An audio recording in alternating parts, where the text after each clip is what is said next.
வணக்கம் நண்பர்களே. உச்சிஷ்ட சாமுண்டி யட்சினியை எப்படி நம்ம வசியப்படுத்துறது? அதுக்கு எந்த மாதிரி வழிமுறைகளை வசியப்படுத்தினா சீக்கிரம் நமக்கு வசியமாகும்? இதற்குண்டான முறையை சொல்கிறேன். மனம் தைரியமாக இருக்கிறவங்க மட்டும் இந்த பூஜையை பண்ணுங்க. மனம் தைரியம் இல்லாதவங்க யாரும் இந்த பூஜை பண்ண வேண்டாம். அமாவாசை அன்று இரவு 11 மணிக்கு மேலே இந்த பூஜை பண்ணுங்க.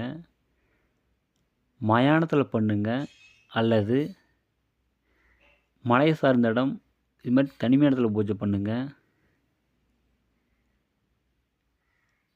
11 மணிக்கு மேலே இரவு 11 மணிக்கு மேலே தலை வாழை இலை விரித்து சகல படையலும் வைத்து கோழி அறுத்து பலி கொடுங்க. ஒரு மண்டை